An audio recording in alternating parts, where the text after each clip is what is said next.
I used to want to be like Scarface and Gucci Mane because that's who I was watching all the time. That's who I looked up to. When I was selling drugs, doing all this other dumb shit like drinking, smoking all the time, partying. Eventually it turned into gang shit like home invasions and other dumb shit like that. My friends were all doing the same things. I used to walk around mean mugging people, being about that life, just thinking about my next sale, how am I going to get this money, or what I was going to do that night or even on the weekend.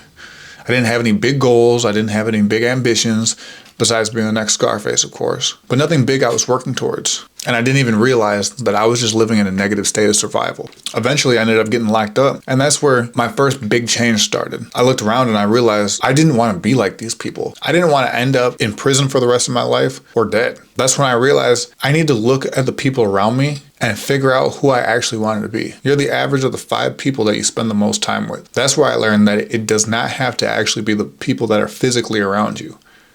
You can change your life by books and mentors. When I started reading those books in jail, it started changing my mindset. It started changing my beliefs. I started setting big goals, 10x goals. And I started learning the habits of successful people and how they actually think. That's when I started to make a big change. And for a while, it did change. I became more ambitious, more disciplined.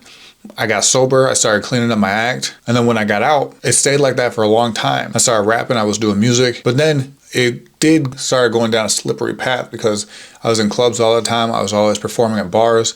And then I started getting surrounded by other people that were in that lifestyle, drinking all the time, partying all the time. I was the life of the party. But it can quickly start snowballing. And sooner or later, I was just around a bunch of people who were drinking, partying, and turning up all the time. Then when I started working, I also quickly got into a cycle of going to work, making money, getting out of work, go to the bars afterwards with our friends, go home, and repeat. Then when the weekend comes, I just go out on the weekend because now it's the weekend. And I thought that kind of life was normal because I was just fitting in with my friends.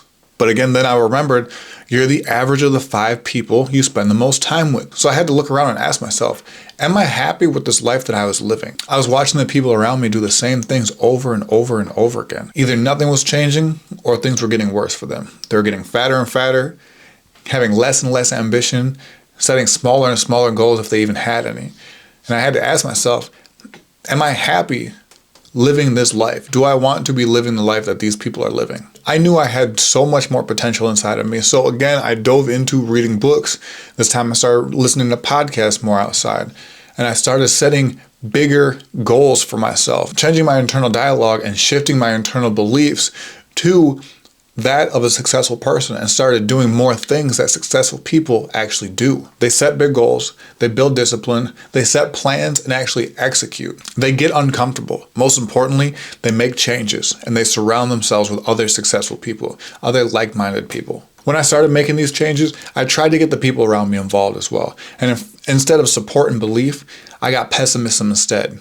I even got told to be realistic. Even worse, the ones who said they wanted to change were just saying it because it sounded good. And they wouldn't take any action besides just talking about it. And then when I'd try to get them involved, I'd get excuses. Or try to hold them accountable, they'd get offended and be like, well, what are you doing?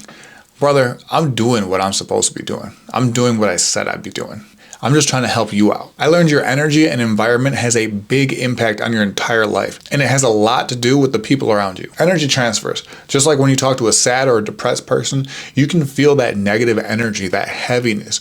Also, when you talk to a happy or excited person, you can feel that excitement radiating off of them. And that kind of thing impacts you whether you know it or not. When I would be excited about a goal and I told the wrong person, they shoot the idea down and then the energy is completely taken away. Or when I needed to be held accountable and helped with certain things, there was no one on the same page as me to be that person to hold me accountable. So I quickly learned if I wanted to achieve the things that I said I wanted to achieve, I was going to have to do it with or without the support of those around me. I could not wait for them to start trying to achieve my goals. If the people around you don't have the energy that you want or aren't living the life that you want to live, you have to do everything you can to distance yourself from those people so you don't get sucked into that way of thinking, so you don't get sucked into that way of life.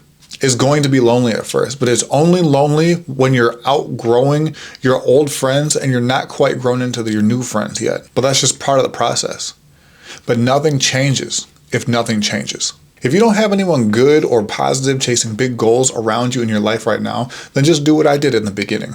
I started finding my role models in books, podcasts, or people online. You're the average of the 5 people that you spend the most time with physically or mentally, like I said. So if you spend more time actually listening to people that can move you forward and less time with the people who are holding you back, it's still going to have the same impact on your life. Then as you do more and more of these things that you actually promise yourself and start reaching these goals, you're going to start meeting new people who actually fit into your new life you're trying to live. As much as I wanted to bring my old friends from my past with me, I can't help someone who doesn't want to help themselves. And it's really hard to bring someone up who only wanted to drag me down. I just kept wasting so much time and energy on these people when honestly, that time and energy and effort would have been much, much better off spent on myself and things that would actually move me forward.